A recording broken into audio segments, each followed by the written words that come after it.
Nii, aga kell on jõudnud sinnamaale, et on lubatud aeg, millal siis hariduse juhtimise magistriõppe infotund peab algama ja teemegi siis nii, et hakkame selle infotunniga pihta. Et ütlen veel kord, et kes nüüd veel hiljem jõudsid, et siis seda infotundi ka salvestatakse.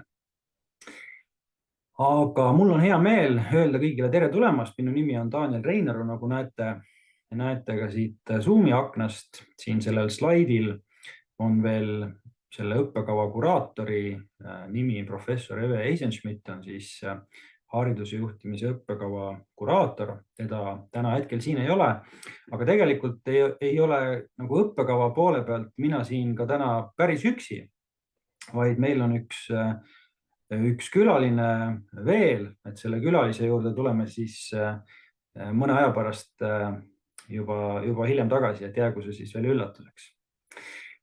Aga mul on hea meel teha siis selline pisuke ülevaade sellest õppekavast, mida selle õppekavaga taodeldakse ja keda siis ka õppima oodatakse ja mis on võib-olla sellised põhimõttelised, siis võib-olla ka nagu korduma kippuvad küsimused või mis siis iseloomustavad seda õppekava, et mis loodetavasti aitavad teil teha otsust kandideerimisel. Nii, aga hakkame pihta ikka eesmärgist ja nii on, et selle õppekava eesmärgiks tegelikult laiemas vaates on kujundada Eestis koolikultuuri. Ja et see koolikultuur oleks Eesti hariduses siis selline, mis toetaks lõpuks õppijate arengut ja tegelikult selle sambad siis meie õppekava nagu sees või see, kuidas me seda teha püüame, et seal on kaks sellist tähtsat aspekti. Üks on siis, et see on tõenduspõhine, selline koolikultuuri muutus, mis siis koolides võiks aset leida. Ja teine on see, et see peaks olema koostöine. Ehk et tõenduspõhine selle kaudu, et me pidevalt uurime, mida me teeme oma töös ja näiteks oma töös õpetajana või oma töös kooli juhtkonnas. Ja teisalt, et need muutused, mida me ellu viime, et need ei oleks sellised, mis tulevad kuskilt siis ülevalt alla või nagu sellised nii-öelda ühest kohast, ühest juhtimise allikast, vaid tegelikult tänapäeval nähakse juhtimist ikkagi sellisena, et see tähendus peab olema hästi laialt kohale jõudnud ja aru saadud organisatsiooni kõikide liikmete hulgas ja see loob siis eeldused ka selliseks koostöiseks muutuste juhtimiseks koolides. Nüüd oma õppekaval me oleme siis seadnud sihiks, et selle õppekava läbinu suudab püstitada selliseid arenduseesmärke ja oma tööd analüüsida ja teha ka siis selliseid tõenduspõhiseid otsuseid, nagu ma enne viitasin, et see on selline pidev enda töö ja ka ennast ümbritseva sellise olukorra siis analüüsimine.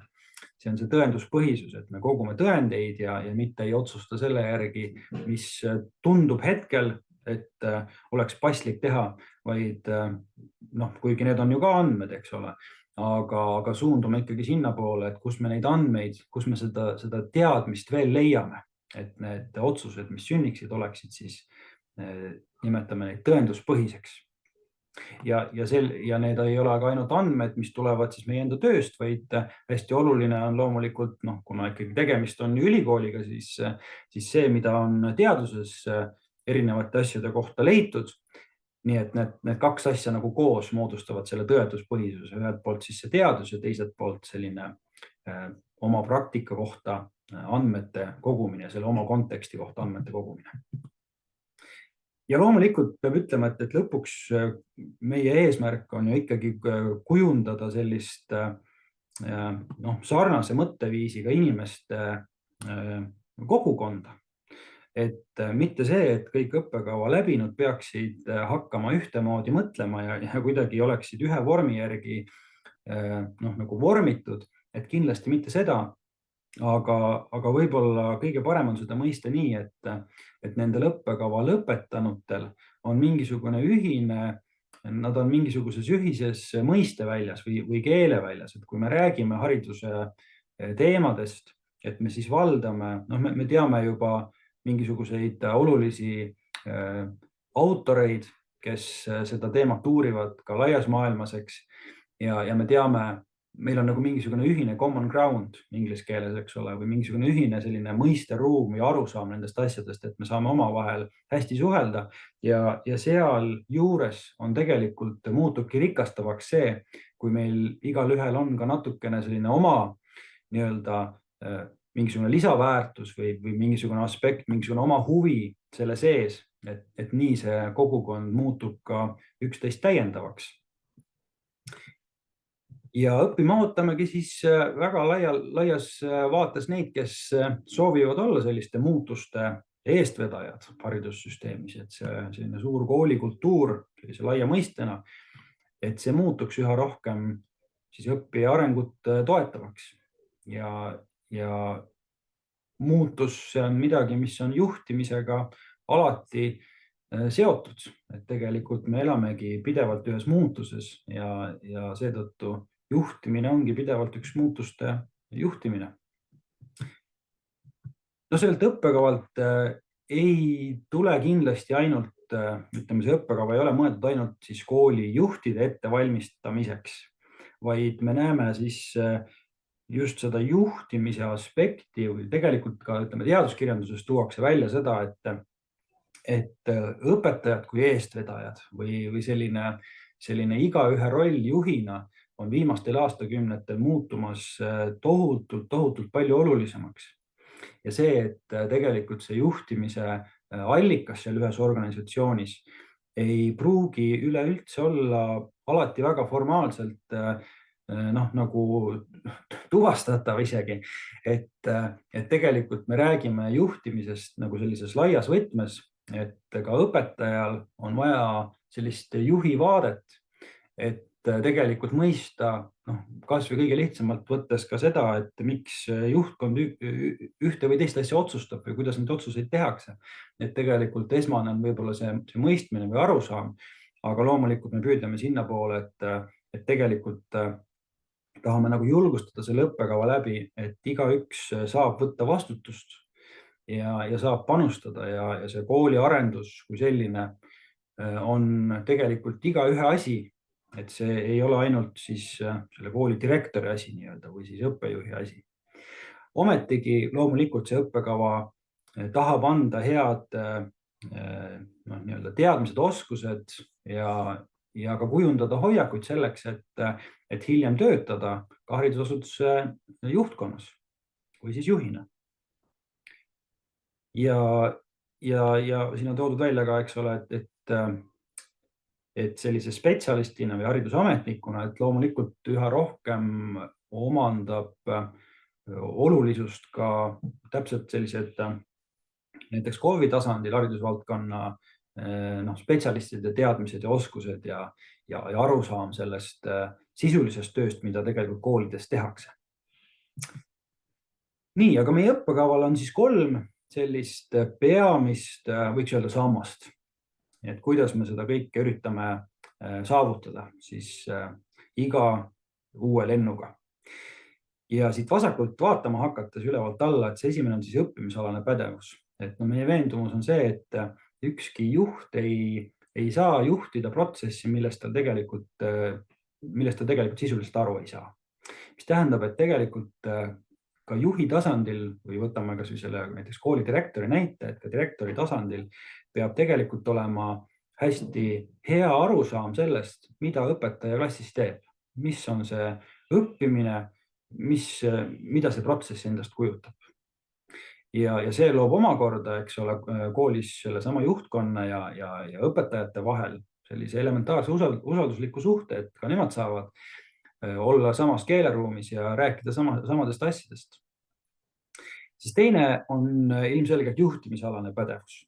Et siis on meil terve plokk aineid, mis kuuluvad sellesse nii-öelda sambasse ja see on siis juba kui räägime näiteks juhtimisteooriatest ja erinevatest lähenemistest, mis siis haridusjuhtimise valdkonnas võiks öelda, et täna maailmas on leitud, et kannavad kõige paremat vilja ja ka tegelikult Eesti kontekstis.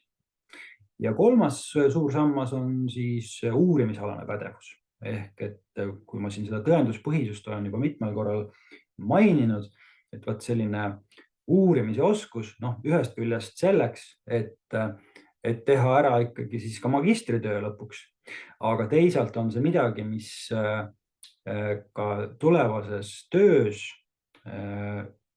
annaks siis sellist kriitilise mõtlemise oskust, analüüsimise oskust ja just seda, et kuidas, kus ja milliseid andmeid mul on vaja selleks, et teha mingisuguseid otsuseid, mis minu ees seisavad. Et tegelikult need uurimisalase pädevuse oskused on kindlasti ülekantavad ka siis tuleviku praktilisse tööellu juba siit, mitte ainult magistritöö jaoks.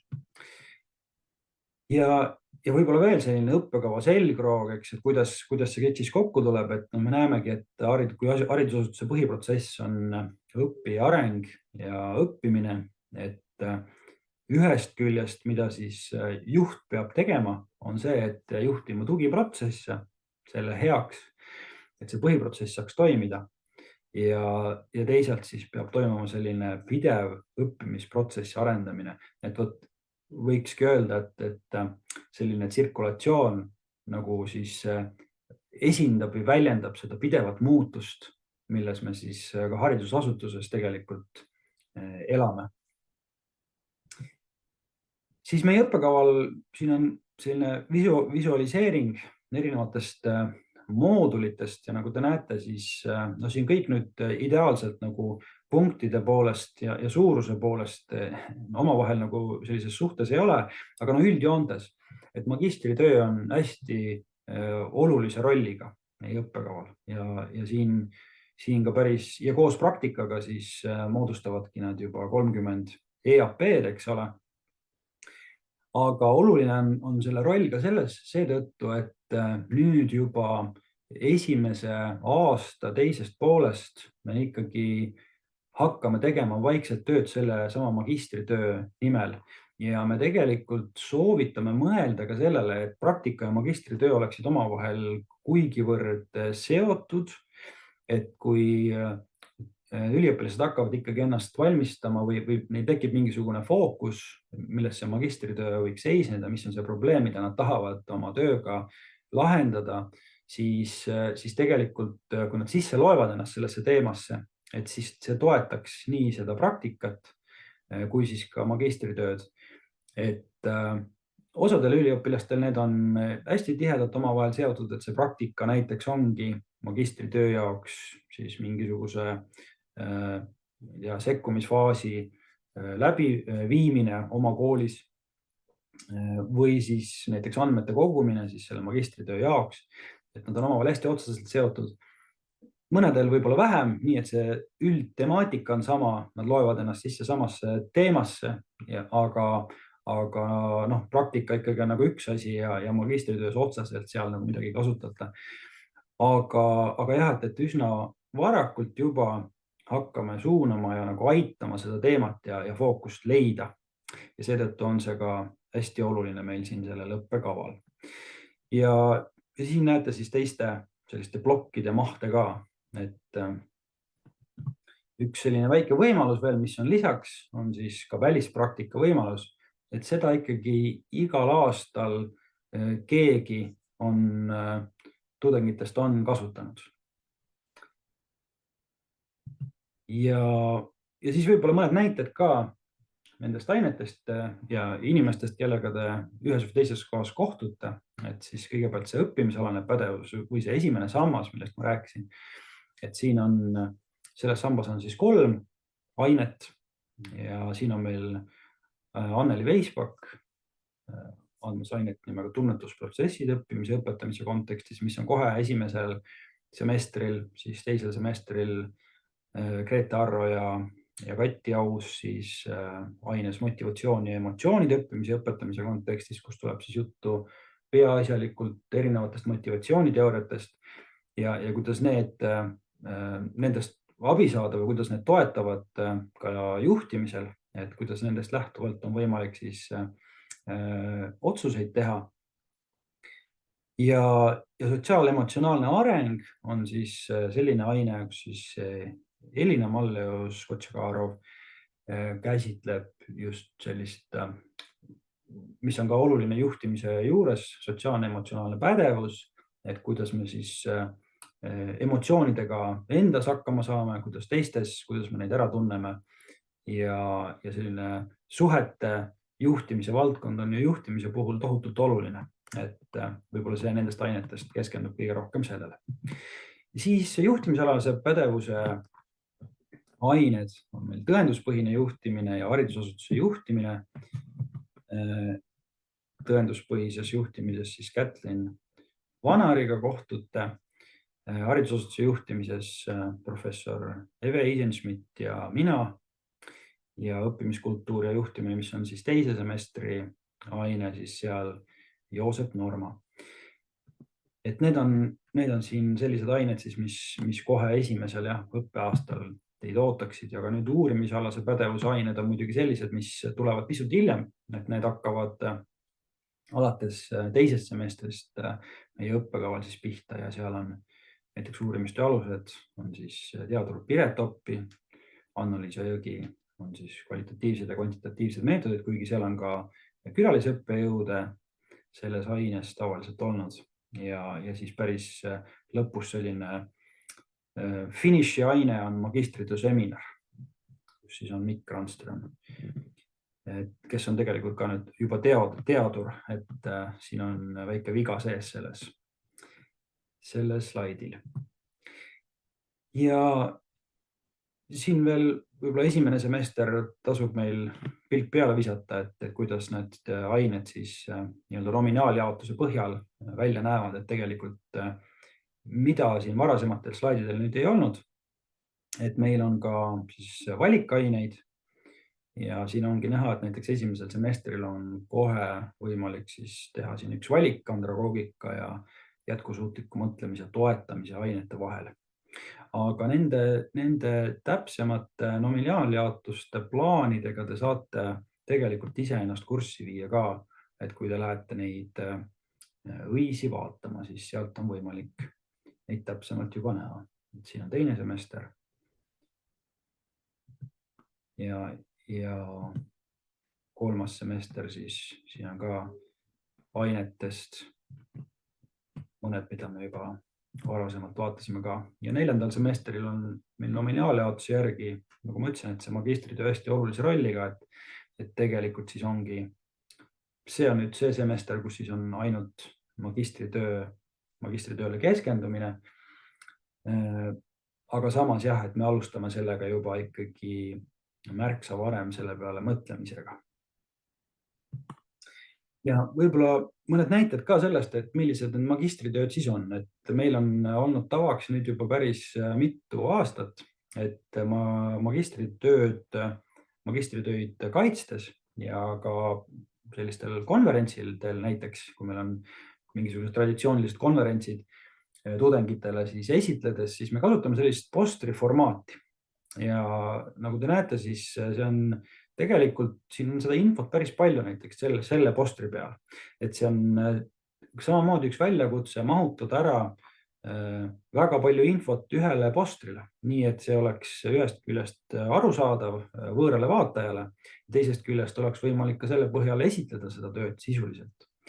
Et ega siin nagu õiget ja vale lahendust ei olegi, aga võib-olla kuna kõike teil on ilmselgelt siin haarata liiga palju kiiresti, siis siin on lihtsalt näide ühest tööst, kus siis üliõpilane Tiina Viisut viis läbi selliseid õpiringe või õpigruppide kohtumisi ja ta reaalselt prooviski nende õpigrupi kohtumiste abil, mis olid ka ühtlasi siis tema praktika, toetada siis sedasama sotsiaalemotsionaalset pädevust, millest meil üks aine ka, mida ma varasemalt just mainisin, õppekaval olemas on. Ja see on näide sellisest tööst, kus siis praktika ja ja see magistritöö olid nagu päris tihedalt seotud. Ja siis on veel üks näide postrist, see näeb natuke teistsugune välja. Aga siin on siis tehtud üks töö meie ülikooli, meil on selline traditsiooniline kooliuuring, mida me siis igal aastal ülikooli poolt läbi viime, kus Eesti koolid saavad osaleda, see on vabatahtlik, aga see on ikkagi hulk koole osaleb. Ja siis on alati mingisuguseid teemasid ka, et võib-olla mis andmed nagu sealt, võib-olla mõni õppejõud pakub välja kuskil loengutel, et mis see fookus nagu võiks olla tema nägemuse järgi ja kutsub nagu üliõpilasi ka kaasa mõtlema ja võib-olla mõnda hakkab mingisugune teema huvitama. Ja sel juhul ongi võimalik siis ka rohkem sellist kvantitatiivset magistritööd valida, kus siis sisuks ongi, näiteks siin on nüüd seesama kooliuuringu üks vorm, mis on siis õpilasuurimus, et see on kooliuuringu see versioon, mis uuris õpilasi, mitte siis õpetajaid. Ja see on näide siis sellisest magistritööst, kus praktika oli täitsa nüüd eraldi tollel üliõpilasel.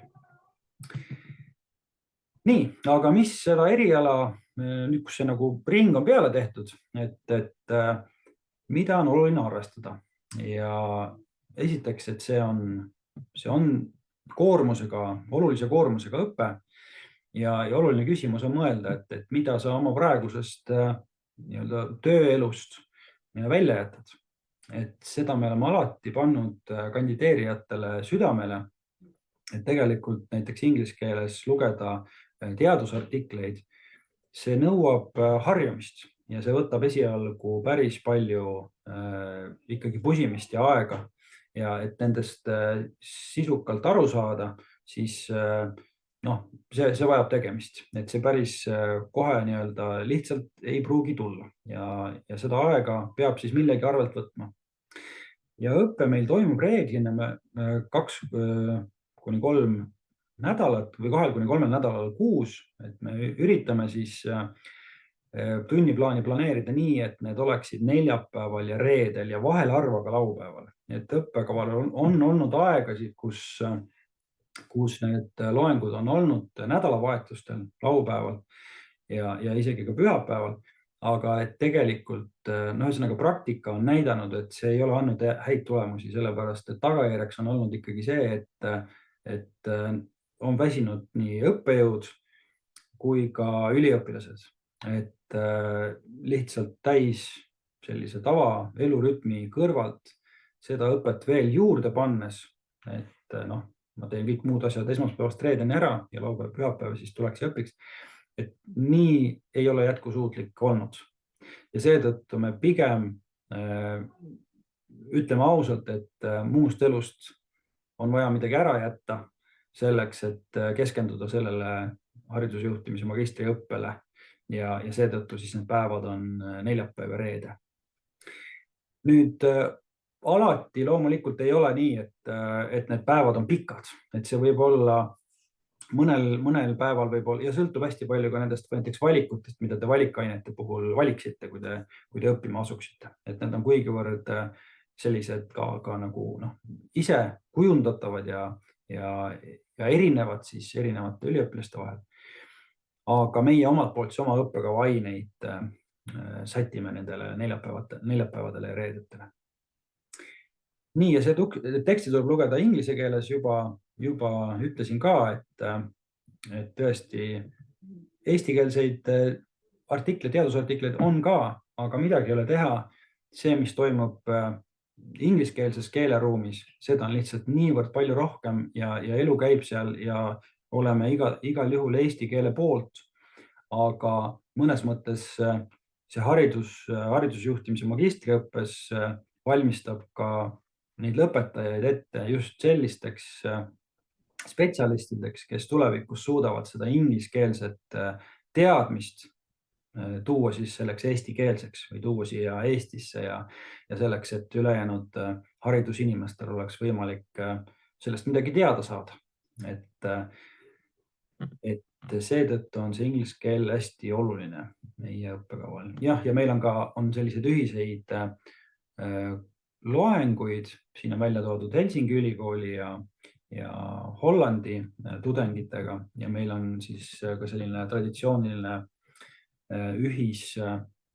selline nädal koos Hollandi tudengitega, mis toimub ka juba esimesel semestril kohe nominaaljaotuse järgi, et siis traditsiooniliselt üks Hollandi tudengite grupp tuleb Tallinnasse ja siin koos peame seminare.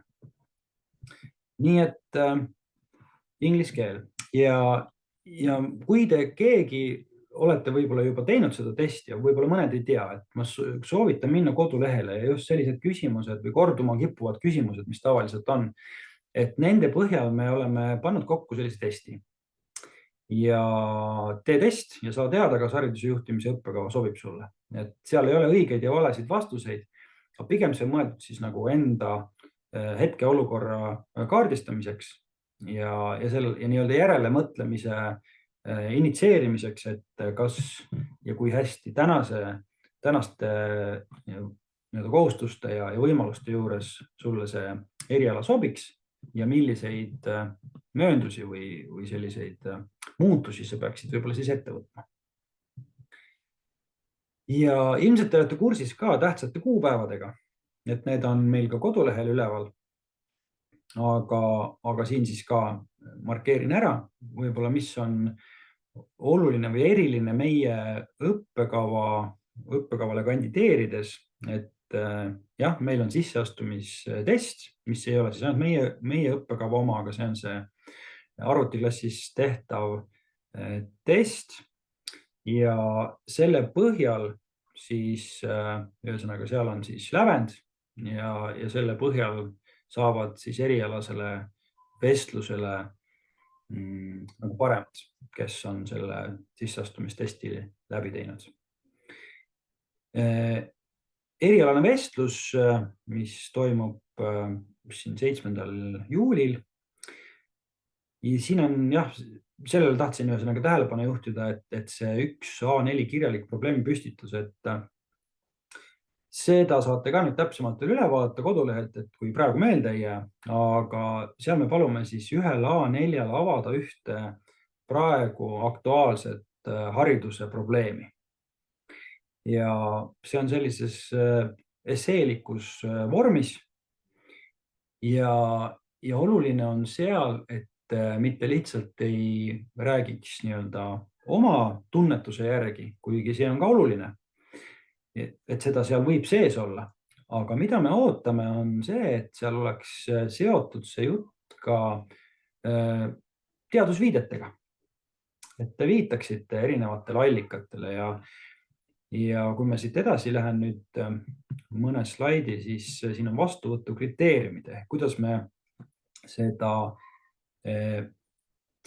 motivatsioonikirja ja seda probleemi siis nagu hindame. Ja võt see valdkonna probleemi avamine, et see on 30 punkti meil pandud siin vastuvõtu siis eksamis nii-öelda. Ja seal on siis 3 sellist aspekti, et kui asjakohane see on, siis on sügavus, et võt kuivõrd sügavuti selle probleemiga minnakse, kas see kuidagi ainult deklareeritakse või avatakse ka seda kuidagi, et me saame aru, et inimene on sellega väga hästi kursis.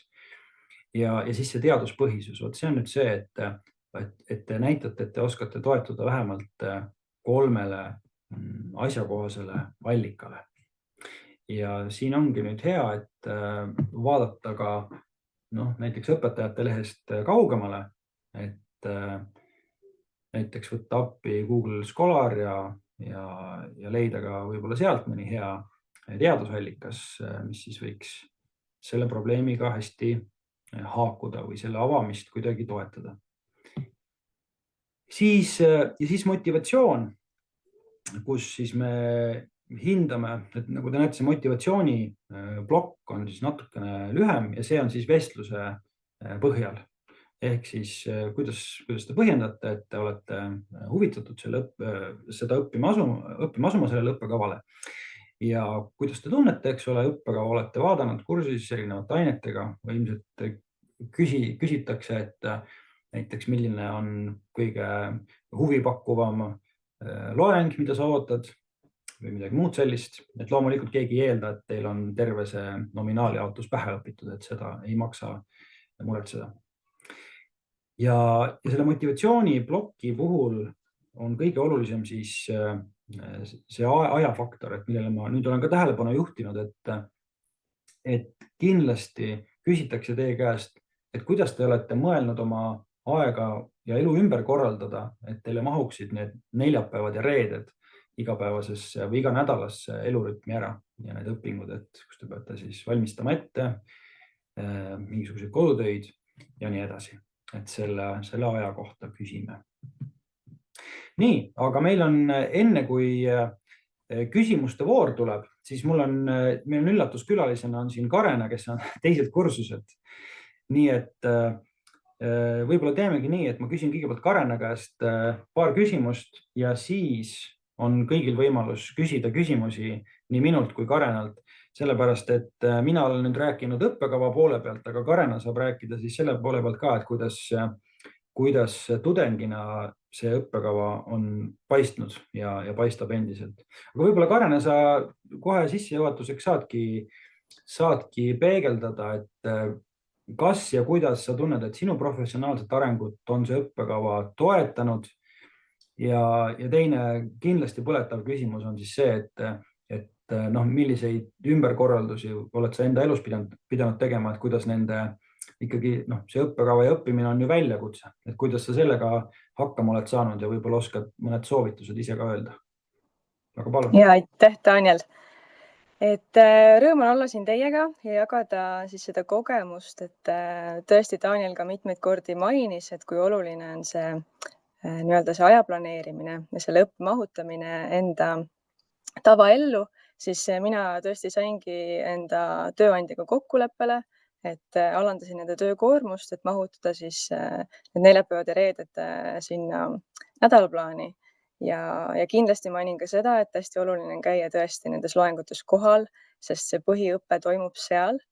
Ja kohe, kui mõned korrad pidid puuduma, siis ikkagi jäi mingi lünk sisse ja ikkagi päris sees ei ole, kui keegi teine seda, eks ole, edasi räägib. Mis ma veel välja tooksin, on see, et rõõm oli tunda ja näha, kuidas neid häid praktikaid, mis meile õpetati, päriselt ka meie peal rakendati. Et kogu see õppeprotsess oli toetatud, et tõesti kogesime ise seda, mis meile siin ülikoolis siis püüti edasi anda. Ja samamoodi siis saame meie seda edasi anda oma asutustes. Professionaalset arengut tooksin välja selle, et kindlasti see avas ka nii-öelda erinevaid uksi, erinevaid tutvusi. Et meil oli nüüd teisel aastal selline minikonverents ka Tartu Ülikooliga koostöös, kus tutvustasime enda magistritöid ja seal siis omavahel saime juba tuttavaks ja kogu see haridusmaastiku rahvas seal ju ka kohal mingis osas oli. Ja võib-olla lisada ka seda siis veel juurde, et see õppekava on üles ehitatud niimoodi, et see toetab ka teie kursuse sellist hea dünaamika kujunemist, et lõpuks see grupp on tugev, selle grupiga tehakse tööd ka nende erinevate õppeainete käigus kuidagi nii osavalt, et me toetame üksteist väga kenasti sellel teekonnal, et seda ma tundsin ka, et selle üle ma olen tänulik, et iga niisuguse pisidetaili peale on ka mõeldud sellel õppekaval. Jah, sellele küsimusele vastaksin vist niimoodi.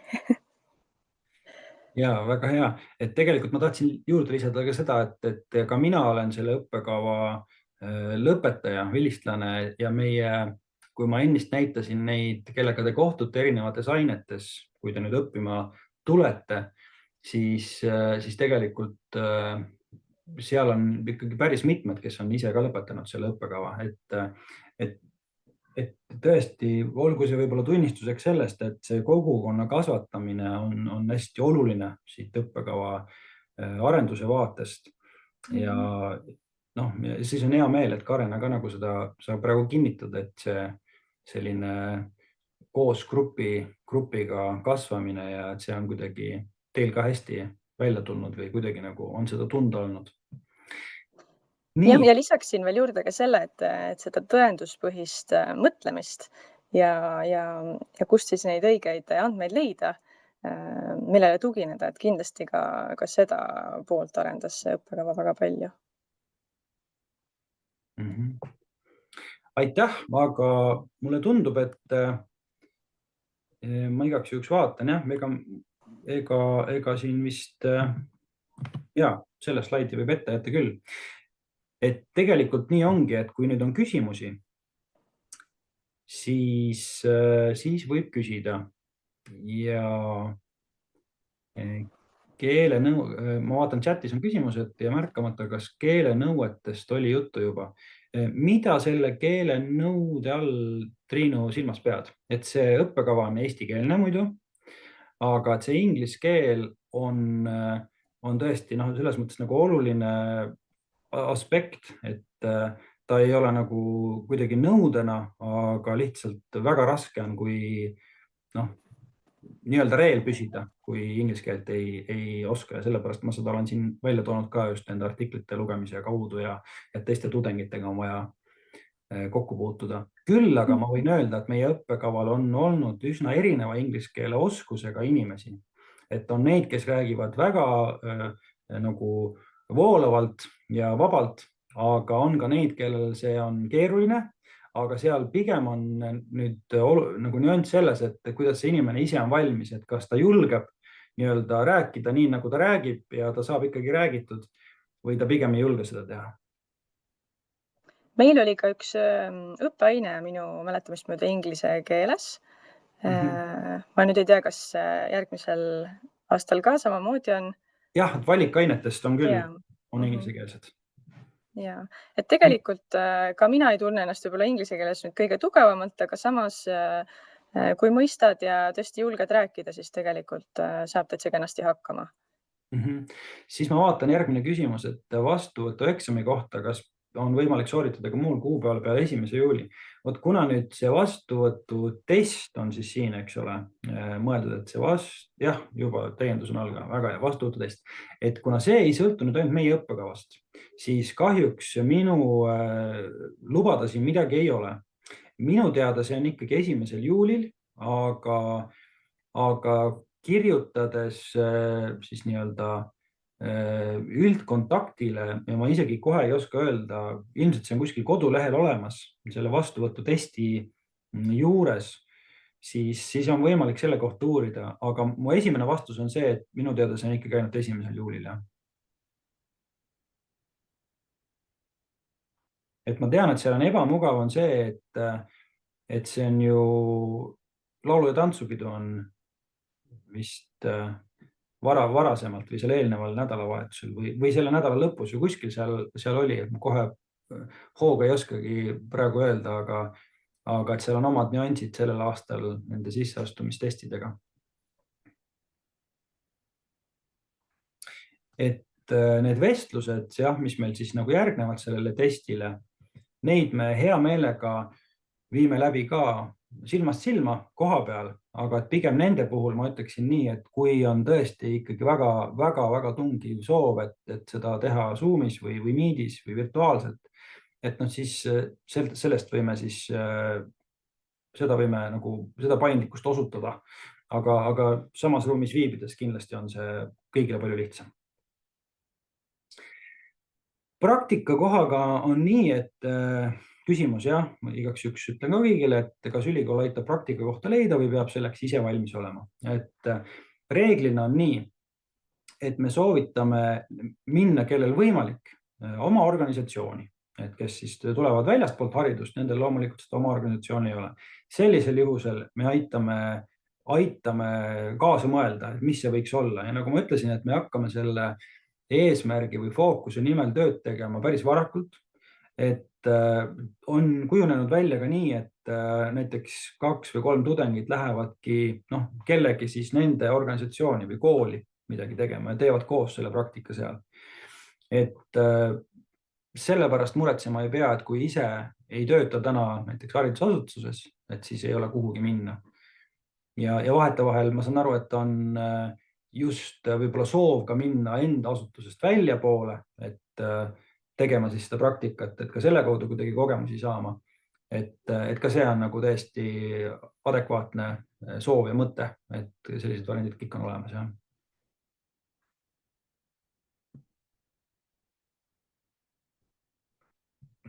Nii, kas on veel küsimusi või kommentaare?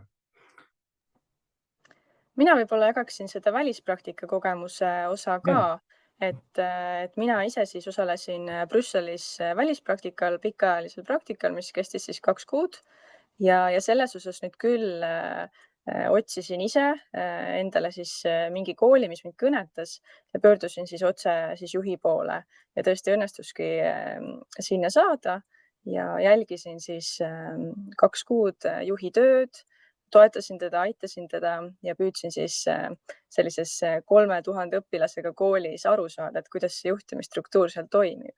Et kindlasti oli see väga väärtuslik kogemus ja kohe sellele erialale astudes ma teadsin, et välispraktikale mina sooviksin kindlasti minna ja kellel vähegi selline mõte on, siis väga julgustan seda tegema. Ja selles mõttes see on ka hea näide, et tegelikult sul on ka, eks ole, Eestis asutus olemas, et sa tahtsidki minna lihtsalt välja poole seda praktikat tegema. Just. Ja mis on veel tore, siis ka selle õppe aja jooksul on võimalus ka minna vaatlema ühte koolijuhti, et ma tean, paljud tudengid ka seda võimalust hindasid väga kõrgelt. Et see oli ka tore. Jah, et sellist nagu praktilist poolt proovime nendesse ainetesse hästi palju sisse tuua, et see on võib-olla ka jah, üks märksõna. Nii, aga ma saan aru, et kui küsimusi ei ole, siis võime siin joone alla tõmmata ja tõesti, et kodulehel olev info ja see test, mida juba mainisin, et vaadake see üle ja läbi ja kui nüüd on kandideerimise kohta veel neid tehnilisi küsimusi, et siis saate nende üldkontaktide kaudu küsimustele ilmselt täpsemad vastused, kui meie siin suudame välja mõelda. Aga ma loodan, et te saite ülevaate sellest õppekavast ja hästi tore, et Karena olid ka nõus ja valmis täna siia kaasa tulema ja oma vaadet jagama, et loodetavasti sellest kõigest oli abi teie eesseisval otsusel ja loodame siis mitmetega kohtuda. Kui mitte varem, siis kindlasti näiteks sisseastumisvestlusel. Aga aitäh kõigile ja kena õhtut! Aitäh! Aitäh! Aitäh! Aitäh!